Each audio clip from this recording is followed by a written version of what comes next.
Chris, for you, what do you feel like is important in this first game to see from your position group going into Central Arkansas? For us, I just want to see us, start fast, go out there and attack, play with knockback, play physical, and just kind of start the season off dominant, have a dominant presence in those A and B gaps. What do you feel like is the biggest thing you learned about this defense in fall camp?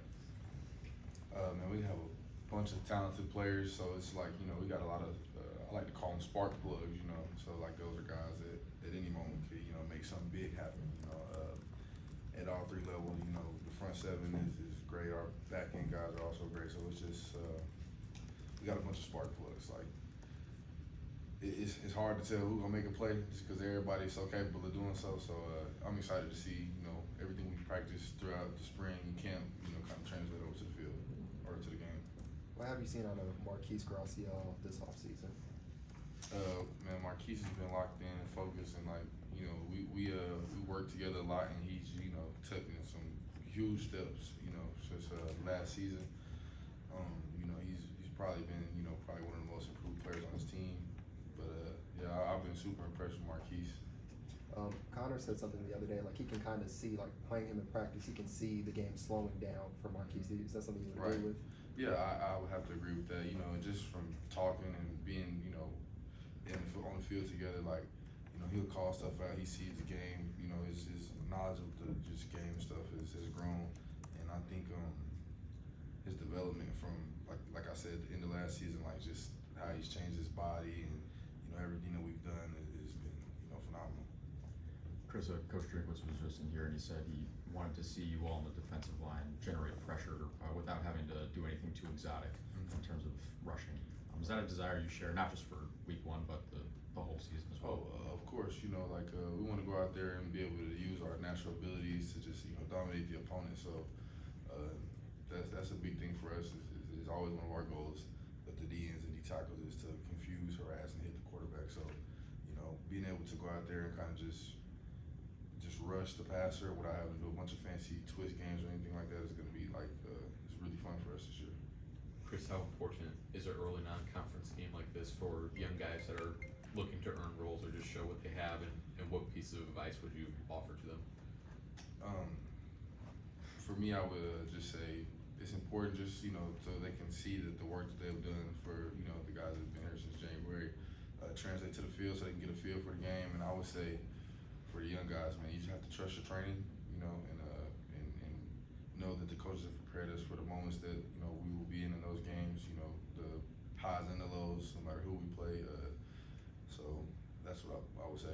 What do you remember from your freshman year if you played if you had an opportunity like this? Like, what do you remember as far as just the adjustment and kind of shock, I guess, of playing at the college level? What are the adjustments you have to go through? For me, my freshman year, I started off hot.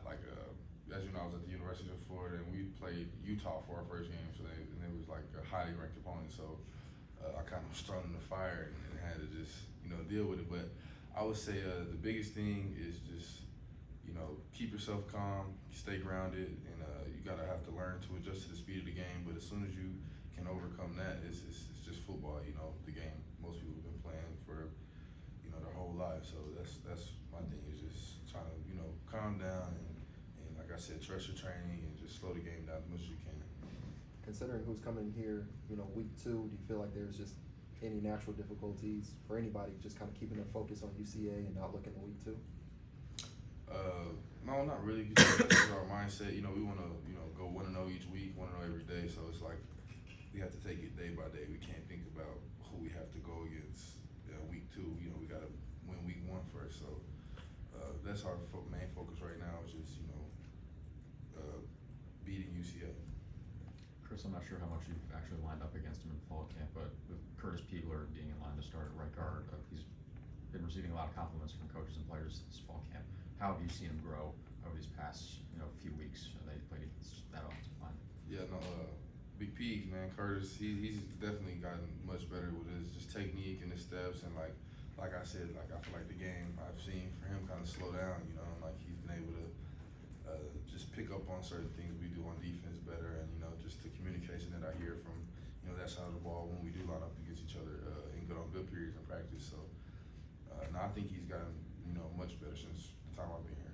What does it feel like when you notice a player on offense, like you're like, same things I used to do, I can't do to him anymore. How does that make you feel, in practice, but then overall as just a teammate?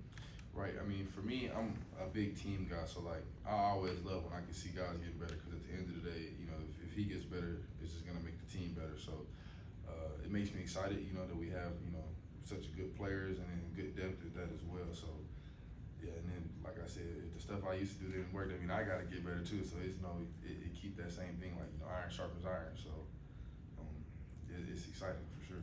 Chris, what's it like trying to tackle Ahmad Harvey? Oh man, and that guy, he's strong and he's fast and he's low to the ground, but he has a good base, a good center of gravity. So it's very hard to tackle him. His contact balance is really impressive to me. Even in the scrimmage, we have to definitely wrap him up. 2-3 guys minimum. So it's going to be very difficult to tackle him. Anything else? Thanks, Chris. Appreciate it. Thank you. Thanks, guys.